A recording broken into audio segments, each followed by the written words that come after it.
Leyes morales, capítulo 9. Octavo, Ley de igualdad. 1. Igualdad natural. Pregunta 803. ¿Todos los hombres son iguales ante Dios? Respuesta. Sí. Todos tienden hacia el mismo fin, y Dios ha hecho sus leyes para todos ellos. Con frecuencia decís, el sol nace para todos, y estáis manifestando una verdad mayor y más general de lo que pensáis. Comentario de Allan Kardec. Todos los hombres se hallan sometidos a las mismas leyes naturales. Todos nacen con idéntica debilidad, están sujetos a iguales dolores, y el cuerpo del rico se destruye como el del pobre. En consecuencia, Dios no ha otorgado a ningún hombre una superioridad natural, ni por el nacimiento ni por la muerte. Ante Dios todos son iguales. 2. Desigualdad de aptitudes. Pregunta 804. ¿Por qué Dios no ha dotado de las mismas aptitudes a todos los hombres? Respuesta. Dios creó iguales a todos los espíritus, pero cada uno de ellos ha vivido más o menos tiempo, y por tanto ha adquirido también más o menos experiencia. La diferencia reside en su grado de experiencia y también en su voluntad, que es el libre arbitrio. De ahí que unos se perfeccionen con más rapidez, lo que les da aptitudes distintas. La diversidad de aptitudes es necesaria a fin de que cada cual pueda contribuir a las miras de la providencia dentro del límite del desarrollo de sus energías físicas e intelectuales. Lo que uno no hace, lo realiza el otro. Así cada cual desempeña su rol con provecho. Puesto que todos los mundos son solidarios entre sí, es muy necesario que los que moran en los mundos superiores, que en su mayoría han sido creados antes que el vuestro, venga a habitar la tierra para daros el ejemplo. Pregunta 805. Al pasar de un mundo superior a uno inferior, ¿conserva el espíritu la integridad de las facultades adquiridas? Respuesta. Sí. Ya lo hemos dicho, el espíritu que ha progresado no vuelve a caer de ningún modo. En su estado de espíritu, puede escoger una envoltura más torpe o una posición más precaria que la que tenía anteriormente, pero siempre hace esto para que le sirva de enseñanza y le ayude a progresar. Comentario de Allan Kardec. Así pues, la diversidad de las aptitudes de los hombres no depende de la naturaleza íntima con la que han sido creados, sino del grado de perfeccionamiento a que han llegado los espíritus encarnados en ellos. Dios no creó la desigualdad de facultades, sino que permitió que los diferentes grados de desarrollo estuvieran en contacto, a fin de que los más adelantados pudieran cooperar al progreso de los más atrasados, y también para que los hombres que necesitan unos de otros, comprendieran la ley de caridad que debe unirlos. 3. Desigualdades sociales. Pregunta 806. La desigualdad de las condiciones sociales. ¿Es una ley natural? Respuesta. No. Es una obra del hombre y no de Dios. Pregunta 806a. ¿Esa desigualdad desaparecerá algún día? Respuesta. Solo las leyes de Dios son eternas.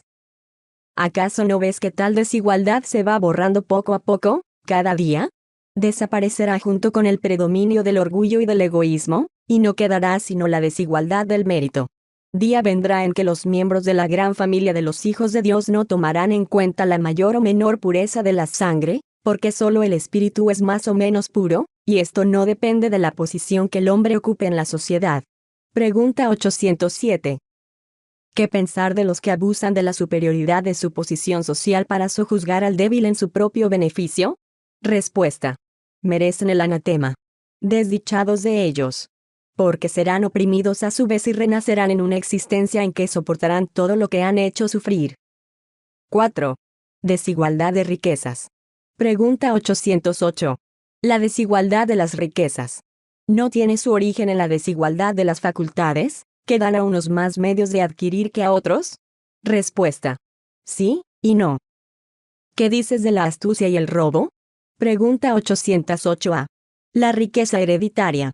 ¿No es por tanto fruto de las malas pasiones? Respuesta. ¿Qué sabes? Remóntate a sus fuentes y verás si es siempre pura. ¿Sabes acaso si en un comienzo no constituyó el producto de una expoliación o de una injusticia? Pero aún sin referirnos al origen, ¿qué puede ser malo? ¿Crees que la codicia de los bienes, incluso los mejor adquiridos, y los secretos deseos que se conciben de poseerlos lo más rápido posible, sean sentimientos laudables? ¿Esto es lo que Dios juzga? y te aseguro que su juicio es más severo que el de los hombres. Pregunta 809. Si una fortuna ha sido mala vida en su origen, ¿los que más tarde la heredan son responsables de ello? Respuesta. No cabe duda de que no son responsables del mal que otros hayan podido cometer, y tanto menos cuanto pueden ignorarlo. Pero debes saber bien que con frecuencia solo recibe el hombre una fortuna para proveerle la ocasión de reparar una injusticia. Dichoso de él si así lo comprende. Si lo hace en nombre de aquel que cometió la injusticia, se tendrá en cuenta ambos la reparación, porque a menudo es el último de ellos el que la suscita. Pregunta 810. Sin repararnos de la legalidad podemos disponer de nuestros bienes de una manera más o menos equitativa. ¿Somos responsables después de nuestra muerte, de las disposiciones testamentarias que hayamos adoptado? Respuesta. Toda acción da sus frutos. Los frutos de las buenas acciones son dulces. Los de las otras son siempre amargos. Siempre. Entendedlo bien. Pregunta 811. La igualdad absoluta de las riquezas. ¿Es posible? ¿Y ha existido alguna vez? Respuesta. No. No es posible. La diversidad de las facultades y de los caracteres se opone a ella. Pregunta 811a. Sin embargo, hay hombres que creen que en eso reside la solución para los problemas sociales. ¿Qué pensáis de esto? Respuesta. Son sectarios, o ambiciosos y envidiosos. No comprenden que esa igualdad con que sueñan sería pronto destruida por la fuerza de las circunstancias. Combatid el egoísmo, que es vuestra plaga social, y no marchéis en pos de quimeras. Pregunta 812. Si la igualdad de las riquezas no es posible, ¿sucede lo mismo con el bienestar? Respuesta. No. Pero el bienestar es relativo y cada cual podría disfrutar de él, si os entendieseis como corresponde. Porque el auténtico bienestar consiste en que el hombre emplee su tiempo del modo que más le agrade, y no en trabajos por los cuales no siente ninguna predilección. Y como quiera que cada uno posee diferentes aptitudes, se deduce de ello que ninguna tarea útil quedaría sin realizarse. El equilibrio está en todo, el hombre es quien lo altera. Nota del profesor José Herculano Pires. En el mundo actual este problema viene suscitando ya tentativas de solución. Se trata del aprovechamiento de las vocaciones, cuyo sistemático desperdicio acarrea pérdidas considerables a la economía social y un profundo desequilibrio en la estructura de las sociedades. Pregunta 812a. ¿Es posible entendernos entre los humanos? Respuesta. Los hombres llegarán a entenderse cuando lleven a la práctica la ley de justicia. Pregunta 813. Hay personas que caen en las privaciones y la miseria por su propia culpa. ¿Puede la sociedad ser responsable de ello? Respuesta. Sí. Lo hemos dicho ya, ella es con frecuencia la causa primera de esas situaciones. Además, ¿no debe velar la sociedad por la educación moral de sus miembros? A menudo es la mala educación la que ha falseado el juicio de esas personas en vez de reprimir sus tendencias perniciosas. 5. Pruebas de la riqueza y de la miseria. Pregunta 814. ¿Por qué ha concedido Dios a unos riqueza y poder, y miseria a otros? Respuesta. Con el propósito de probar a cada cual de una manera diferente. A más de esto, ya lo sabéis, tales pruebas han sido escogidas por los mismos espíritus, quienes con frecuencia caen vencidos por ellas. Pregunta 815. ¿Cuál de las dos pruebas es la más difícil para el ser humano, la de la desgracia o la de la fortuna? Respuesta. Ambas lo son igualmente. La miseria provoca la rebeldía contra la providencia. La riqueza, por su parte, empuja a todos los excesos. Pregunta 816. Si bien es cierto que el rico está sujeto a más tentaciones, ¿no es verdad asimismo que posee más medios para realizar el bien? Respuesta. Precisamente es lo que no siempre hace. Se torna egoísta, orgulloso e insaciable. Sus necesidades aumentan con su fortuna, y cree no tener jamás lo bastante para sí. Comentario de Allan Kardec. Una alta posición en el mundo y el gozar de autoridad sobre los semejantes son pruebas tan grandes y difíciles como la desgracia. Porque cuanto más rico y poderoso se sea, tanto más obligaciones se tendrán y mayores son los medios disponibles para realizar el bien o cometer el mal.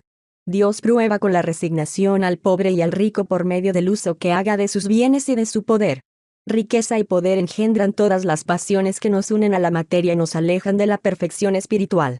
De ahí que Jesús haya dicho, de cierto os digo, que difícilmente entrará un rico en el reino de los cielos. Otra vez os digo, que es más fácil pasar un camello por el ojo de una aguja, que entrar un rico en el reino de Dios. 6.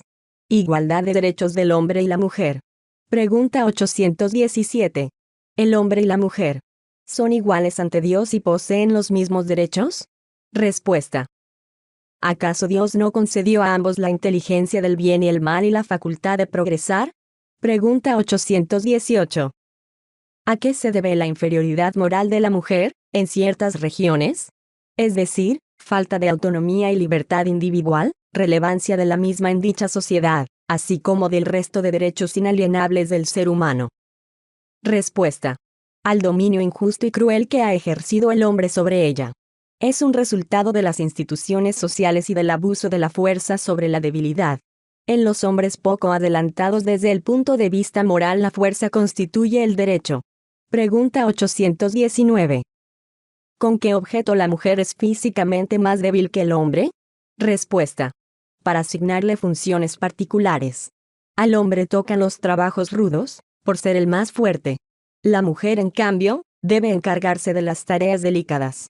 Y ambos han de ayudarse mutuamente para superar las pruebas de una existencia llena de amargura. Pregunta 820. ¿La fragilidad física de la mujer no la pone naturalmente bajo la dependencia del hombre? Respuesta. Dios otorgó a unos la fuerza para que protejan al débil y no con el objeto de que lo esclavicen. Comentario de Allan Kardec. Dios ha adecuado la organización de cada ser a las funciones que debe cumplir.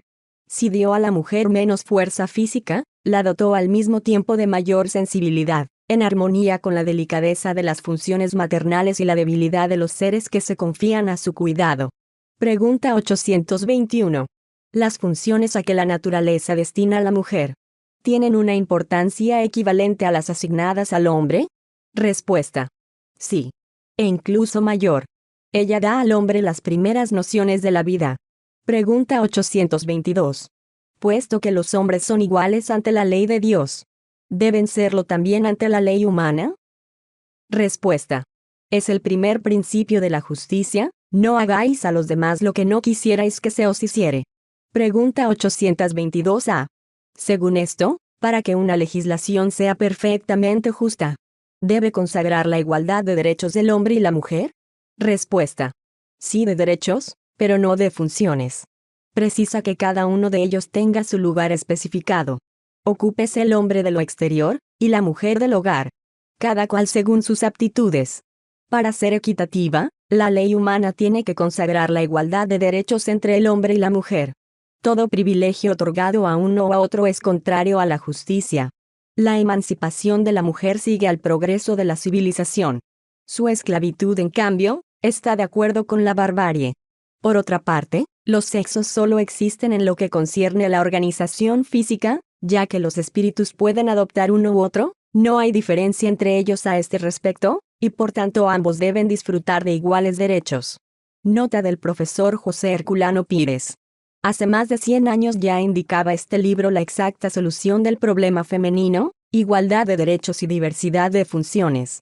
Marido y mujer no son el amo y su esclava, sino compañeros que desempeñan una tarea común, con la misma responsabilidad por su realización. A la luz de este principio adquiere el feminismo un nuevo aspecto. La mujer no debe ser la imitadora y competidora del hombre, sino su compañera de vida, complementándose mutuamente ambos en el mantenimiento del hogar, que es la célula básica de la estructura social. Nota del copista de la obra. De entre las primeras feministas españolas, encontramos a Amalia Domingo Soler, nuestra querida escritora espiritista, que acudió al sepelio de José María Fernández Colavida, cuando en aquel entonces no estaba permitido a las mujeres asistir a tales actos, dedicándole una emotiva poesía que leyó ante su tumba y reivindicando con ese acto los derechos sociales que injustamente todavía se les vetaban. Véase la obra La luz que nos guía, introducción, justo tributo. 7. Igualdad ante la tumba. Pregunta 823. ¿De dónde procede el deseo del hombre de perpetuar su memoria con monumentos fúnebres? Respuesta. Postrer acto de orgullo. Pregunta 823A. Pero la suntuosidad de los monumentos funerarios ¿no se debe casi siempre más a los deudos, deseosos de honrar la memoria del difunto, que el muerto mismo? Respuesta. Orgullo de los parientes, que quieren glorificarse a sí mismos. Oh sí. No se hacen siempre por el muerto todas esas demostraciones. Se deben al amor propio de los deudos y al qué dirán, así como al deseo de hacer ostentación de riquezas. ¿Crees por ventura que el recuerdo de un ser querido sea menos duradero en el corazón del pobre porque éste solo puede depositar una flor sobre su tumba? ¿Piensas acaso que el mármol salvará del olvido a quien fue inútil en la tierra? Pregunta 824. Entonces, ¿reprobáis, de una manera absoluta las pompas funerarias? Respuesta. No. Cuando honran la memoria de un hombre de bien son justas y constituyen un buen ejemplo. Nota del profesor José Herculano Pires. Hay quien se extrañe de la existencia del sepulcro de Allan Kardec en el cementerio de Père Lachaise, en París, que los espíritas visitan. Otros censuran las visitas que hacen los espiritistas a las tumbas de sus parientes y amigos. Como puede advertirse, estos son excesos de celo que la doctrina no avala. El sepulcro de Kardec, como dijo el médium Francisco Cándido Javier después de visitarlo, es un mensaje permanente de luz. Comentario de Allan Kardec. La sepultura es el lugar de reunión de todos los hombres. Allí termina despiadadamente toda distinción humana. En balde quiere perpetuar el rico su memoria con fastuosos monumentos, el tiempo los destruirá, así como destruye el cuerpo. De esta manera lo dispone la naturaleza. El recuerdo de sus buenas y sus malas acciones será menos perecedero que su tumba. La pompa de sus funerales no lo lavará de sus torpezas y no le hará ascender un solo escalón en la jerarquía espiritual.